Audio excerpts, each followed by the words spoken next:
ওয়ালাকাদ জরাবনা লিন্নাসি ফি হাযাল কুরআনি মিন কুল্লি মাসালিন ফালাল্লাহুম ইয়াতাযাক্কারুন। মানব জীবন পরিচালনা করবার জন্য যা কিছু দরকার, মা ফাররাতনা ফিল কিতাবি মিন শাই, আমি আল্লাহ রব্বুল আলামিন আমার কিতাবের মধ্যে, কোরআনুল কারীমের মধ্যে কোনো কিছুই বাদ দেওয়া হয়নি। চোখ বন্ধ করে আপনি যা কিছু ভাববেন সব কিছু আল্লাহর কোরআনুল কারীমের মধ্যে আছে। এখন যদি প্রশ্ন করেন, এই যে বাংলাদেশের অন্তর্বর্তীকালীন সরকার, প্রাইম মিনিস্টার, এই যে লিডার, সংসদ সদস্য, তারপর এই যে গোয়েন্দা সংস্থা, ফরেন পলিসি, তারপর সংসদীয় যে ব্যাপার, যে হুজুর এগুলা কি রাষ্ট্র রাজনীতির নামে কোরআনুল কারীমের মধ্যে কি কোনো কিছু আছে? হ্যাঁ, আপনি একটু সময় দেন, একটা একটা করে আপনি যতগুলো প্রশ্ন করেন, যাদের নামে প্রশ্ন করেন, সবগুলা আল্লাহর কোরআনুল কারীমের মধ্যে, আল্লাহ পাক কোরআনুল কারীমের মধ্যে জানিয়ে দিয়েছে। সুবহানাল্লাহ। রাষ্ট্রের নামে, রাষ্ট্র রাজনীতির নামে সূরা আছে না নাই? আল্লাহ পাক রাষ্ট্রের নামে একটা সূরাই নাজিল করেছেন, সূরাতুল মুলক। রাষ্ট্র হওয়ার জন্য যে 4টি মৌলিক উপাদান দরকার, 4টি মৌলিক উপাদান দিয়ে আল্লাহ পাক একটা সূরা নাজিল করলেন, সূরাতুল মুলক। রাজত্ব সম্পর্কে বর্ণনা দেওয়া হয়েছে। এখানে রাষ্ট্র চালাবার জন্য গুরুত্বপূর্ণ মৌলিক উপাদান হচ্ছে সংবিধান। একটা মৌলিক বিষয় হচ্ছে সংবিধান। এই সংবিধানের সম্পর্কে আল্লাহ পাক একটা সূরা নাজিল করলেন, সূরা ফুরকান। 183টা ধারা আছে। আল্লাহর যে ইসলামিক রাষ্ট্র হবে, সেই রাষ্ট্রের 183টা ধারার কথা এই সূরার মধ্যে আল্লাহ পাক বর্ণনা দিয়েছেন। সুবহানাল্লাহ। তারপর রাষ্ট্রের গুরুত্বপূর্ণ উপাদান হচ্ছে জনগণ। জনগণ সম্পর্কে কোরআনুল কারীমের মধ্যে কিছু আছে। জনগণের নামে আল্লাহ একটা সূরা নাজিল করলেন, তার নাম হচ্ছে সূরা দাহার। দাহার মানে হচ্ছে জনগণ। এরপর আমার আল্লাহ, জনগণ যদি আল্লাহকে জিজ্ঞাসা করে, আল্লাহ জনগণ কি করবে? জনগণ কি শুধু মারামারি করবে? না না, জনগণ কি করবে? জনগণের 11টা নীতি বাস্তবায়ন করতে হবে। এই 11টা নীতি নিয়ে আল্লাহ পাক একটা সূরা নাজিল করলেন, তার নাম হচ্ছে সূরা জুমার। জনগণের কাজ কি হবে, এই জিনিসটা সূরা জুমারের মধ্যে আল্লাহ পাক জানিয়ে দিয়েছেন।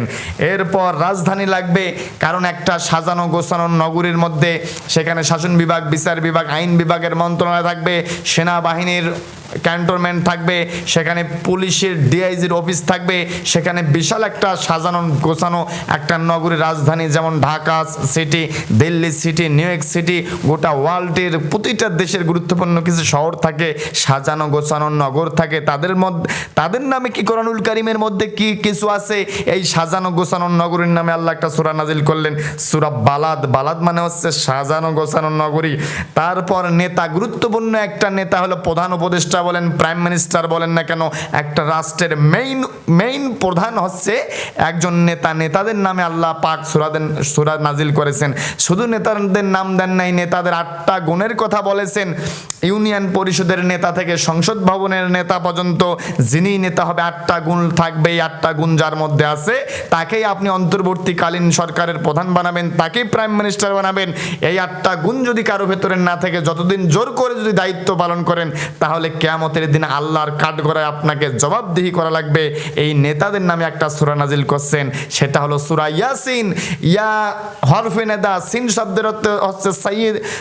সিন শব্দের অর্থ হচ্ছে সাইয়্যিদ, অর্থাৎ নেতা। সিন শব্দের ওলামায়ে কেরামরা, মুফাসসিরে কেরামরা 5টি অর্থ করেছে, সাইয়্যিদুল আলামিন, সাইয়্যিদুল আনবিয়া, সাইয়্যিদুল বাশার, অর্থাৎ এরকম 5টি। আর গোটা পৃথিবীর তামাম দুনিয়ার সর্বশ্রেষ্ঠ নেতা হচ্ছে মুহাম্মদুর রাসূলুল্লাহ সাল্লাল্লাহু আলাইহি ওয়াসাল্লাম। তাকে ইঙ্গিত করে ওলামায়ে কেরামরা সিন শব্দের 5টা ব্যাখ্যা করেছেন, লম্বা করার সময় হবে না। তারপরে গুরুত্বপূর্ণ ব্যাপার হচ্ছে প্রধানমন্ত্রীর পরে হলো সেনাবাহিনী। সেনাবাহিনীর নামে কি কোরআনুল কারীমের মধ্যে আছে? সেনা সদস্যদের 7টি কাজ করা লাগবে। এই সেনা সদস্যদের নামে আল্লাহ পাক একটা সূরা নাজিল করলেন, সেটা হলো আহজাব।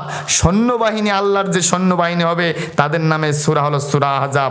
এরপরে এই সেনাবাহিনীর মিশন কি হবে, তারা সংঘবদ্ধভাবে কেমনে কি করবে, এগুলা জানার জন্য আল্লাহ পাক পাবলিককে বোঝানোর জন্য একটা সূরা নাজিল করছেন, তার নাম হলো সূরা সফফাত। আল্লাহু আকবার। তারপরে এই সেনাবাহিনী কি করবে, সেনাবাহিনীর নাম কি হবে, 9টা কাজ হবে।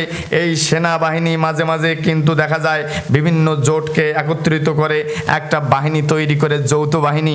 এই যৌথ বাহিনী তৈরি করা লাগে পুলিশ, র্যাব, বিডিআর, বিভিন্ন বাহিনীর থেকে একত্রিত করে কিছু বাহিনী তৈরি হয়, তার নাম হচ্ছে যৌথ বাহিনী। হুজুর যৌথ বাহিনীর নামে কি কোনো কিছু আছে কোরআনুল কারীমের মধ্যে? আল্লাহ পাক যৌথ বাহিনীর নামে একটা সূরা নাজিল করলেন, তার নাম হলো সূরা যুখরুফ। যুখরুফ মানে হচ্ছে যৌথ বাহিনী। এরপরে যৌথ বাহিনীর অভিযান কি কি অভিযান করবে? তারা কি সাধারণ মানুষের উপর গুলি চালাবে? কোনো সরকারের পাঁচাটা গোলামি করবে? তারা কি করবে? যারা মদখোর, চাঁদাবাজ, যারা সন্ত্রাস, তাদেরকে ধরে ধরে শাস্তি দেবে, আর বাকিরা দেখে দেখে শিখবে। যৌথ বাহিনীর কি 5টা কাজ করবে। এই 5টা কাজ একটা সূরার মধ্যে আল্লাহ পাক দিয়েছেন। এই সূরাটার নাম হলো সূরা আদিয়াত। সুবহানাল্লাহ। সূরা আদিয়াত পড়ে দেখেন, সূরা আদিয়াত পড়ে দেখেন। তারপরে মন্ত্রী পরিষদ লাগে, প্রধান উপদেষ্টার সঙ্গে সাধারণ কিছু উপদেষ্টা লাগবে।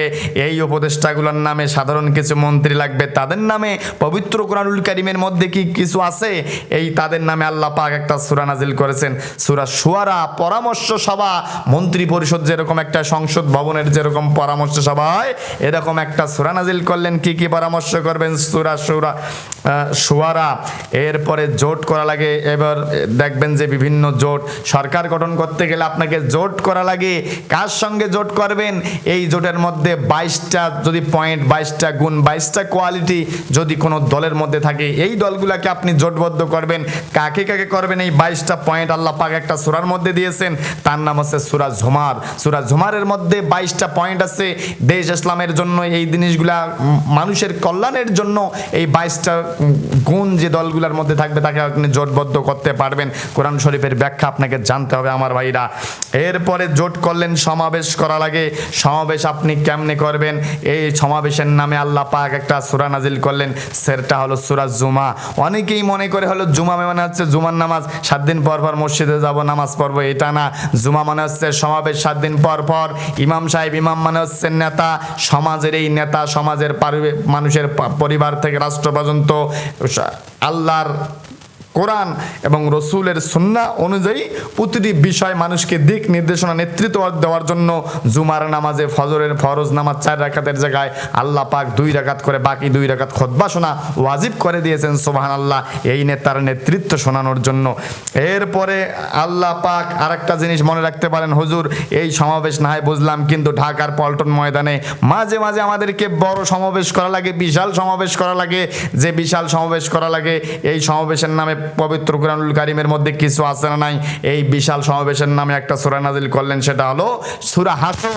অনেকেই মনে করে হাসর মানে হচ্ছে হাসরের ময়দান, এটা না। হাসর মানে হচ্ছে মহা সমাবেশ। যারা এই দুনিয়াতে যারা মহা সমাবেশ যারা করে, দুর্নীতি করবে, চিটারি করবে, বাটপারি করবে, জনগণকে কষ্ট দেবে, তাদের কি কি ভয়ানক পরিণতি হবে কিয়ামতের মাঠে, এই জিনিসগুলো আল্লাহ পাক এখানে বর্ণনা করে দিয়েছেন। এবং দুনিয়ায় মহা সমাবেশে কি কি কাজ করণীয়, কি এই শিক্ষাটাই সূরা হাসরের মধ্যে আল্লাহ পাক দিয়েছেন। তাহলে আপনি মহা সমাবেশ করলেন, অনেক সময় দেখা যায় যে আপনাকে জোটবদ্ধ করলেন মহা সমাবেশ করার জন্য, বিভিন্ন পার্টির সঙ্গে আপনাকে জোটবদ্ধ হতে হয়। এখন প্রশ্ন করতে পারেন, হুজুর এই জোটের মধ্যে মহিলা থাকা যাবে কিনা? বাংলাদেশের রাজনীতির একটি গুরুত্বপূর্ণ প্রশ্ন, সেটা হচ্ছে জোটের মধ্যে মহিলা থাকা যাবে কিনা, কোন মহিলাকে রাখা যাবে, কোন মহিলাকে রাখা যাবে না। আমার আল্লাহ একটা সূরা নাজিল করেছেন, সেটা হলো সূরা মুমতাহিনা, পরীক্ষিত নারী। এখানে 9টা গুণের কথা রয়েছে সূরা মুমতাহিনার মধ্যে। এই 9টা গুণ যে নারী, যে মহিলার মধ্যে থাকবে, জোট ইসলামের জন্য, রাষ্ট্রের কল্যাণের জন্য এই মহিলাটাকে জোটবদ্ধ করার কথা করতে পারবেন, এটা জায়েজ আছে। জোটবদ্ধ করার মানে এটা নয় তার নেতৃত্বটাকে মেনে নেওয়া, তাকে হিকমার জন্য, কৌশলের জন্য, রাষ্ট্রের কল্যাণের জন্য আপনার হিকমার স্বার্থে আপনি একে জোটবদ্ধ করতে পারবেন। মুসলমানেরা এই জিনিসটা পরিষ্কারভাবে আপনাকে বুঝতে হবে। জোটবদ্ধ হওয়া মানে কি, একতাবদ্ধ হওয়া কি, আর নেতৃত্ব মানে সম্পূর্ণ আলাদা জিনিস, এটা আপনাকে মানতে হবে, বুঝতে হবে। এরপর জোটবদ্ধ হয়ে গেলে নির্বাচন দেওয়া লাগে। নির্বাচন কমিশন কি যে বিনা ভোটে ভোট চুরি করে পাবলিককে কোনো দলকে ক্ষমতায় বসাবে, নাকি ফেয়ার নির্বাচন দেওয়া লাগবে? কিভাবে ফেয়ার নির্বাচন করার জন্য কোরআনুল নির্বাচন কমিশনের 27টা গুণ লাগবে। এই 27টা গুণের কথা আল্লাহ পাক পবিত্র কালামুল্লাহ শরীফের মধ্যে বলেছেন, সূরা শুআরার মধ্যে। জোরে বলেন, এই জিনিসটা আমাদেরকে চিৎকার করে করে পাবলিককে আমাদেরকে জানাতে হবে এবং বোঝাতে হবে। সূরা শুআরার মধ্যে আল্লাহ পাক নির্বাচন কমিশনের 27টা গুণের কথা বলেছেন। নির্বাচন হওয়ার পর এক দল হেরে যাবে, এক দল জিতে যাবে। হারা দল জেতা দল কি করবে? শুধু মারামারি করবে, নাকি ওর আরেকজনের বিচার করবে, কি করবে, এটা আল্লাহ পাক বলেছেন। যারা হেরে যাবে তারা 6টা কাজ করবে, যারা জিতে যাবে তারা 4টা কাজ করবে। এই 4 আর 6 10টা গুণ নিয়ে আল্লাহ পাক একটা সূরা নাজিল করেছেন, সূরা তাকাবুন।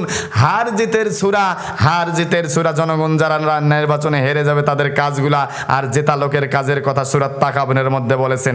তারপর সরকার গঠন হয়ে গেল, যারা জিতলো আলাপ আলোচনা করা লাগে, কারণ বাংলাদেশের মতো ছোট রাষ্ট্রের জনগণকে এই ফেলানির মতো তার কাটার সঙ্গে ভারতের মতো বড় দেশে লোক যাতে অন্যায়ভাবে মারতে না পারে, এই কারণে আল্লাহ পাক একটা কি এদের নামে কি কোনো কিছু আছে ন্যায় বিচারের জন্য আলাপ আলোচনাটা কেমনে করবেন বড় বড় রাষ্ট্রের সঙ্গে, আল্লাহ পাক আলাপ আলোচনা নামে একটা সূরা নাজিল করলেন।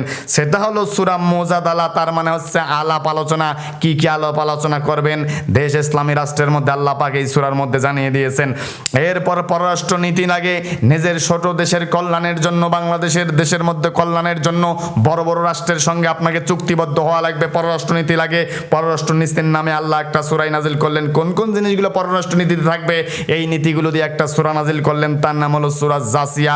আপনি একটা একটা করে যতগুলো প্রশ্ন করবেন সবগুলো প্রশ্নের উত্তর আল্লাহ পাক কালামুল্লাহ শরীফের মধ্যে জানিয়ে দিয়েছেন।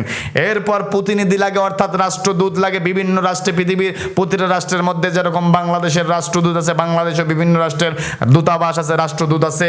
এই রাষ্ট্রদূতের নামে আল্লাহ পাক কুরআনুল কারীমের মধ্যে একটা সূরা দিয়েছেন, সূরা মুরসালাত মানে হচ্ছে প্রতিনিধি রাষ্ট্রদূত। আপনি একটা একটা করে আল্লাহর কুরআনুল কারীমকে যতগুলো প্রশ্ন করবেন সবগুলো প্রশ্ন আল্লাহ পাক তার কালামুল্লাহ শরীফের মধ্যে জানিয়ে দিয়েছেন।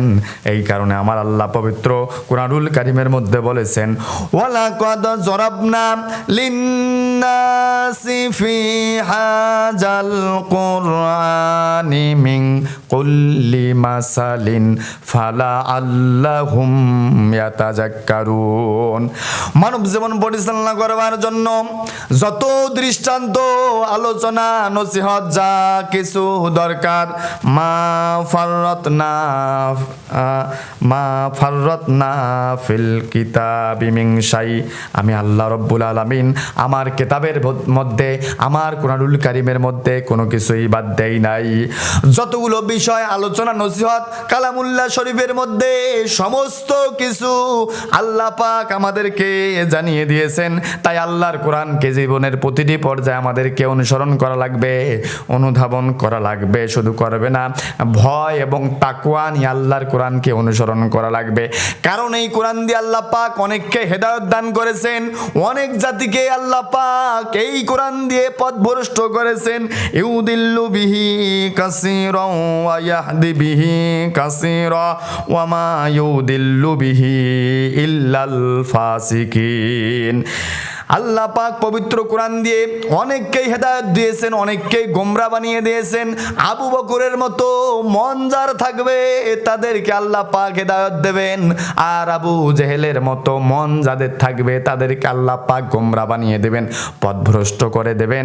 তাই জীবনের প্রতিটি পর্যায়ে মনের মধ্যে ভয় নিয়ে তাকওয়ার সঙ্গে আল্লাহর কোরআনের ওপর পূর্ণ আস্থা এবং বিশ্বাস যদি অর্জন করতে পারেন, কোরআনুল কারীম যেরকম মর্যাদাবান, আল্লাহ পাক আপনাকে হেদায়েত দিয়া, সঠিক পথ দিয়া, কোরআনের মতো আল্লাহ পাক আপনাদেরকে আমাকে মর্যাদা করে দেবেন।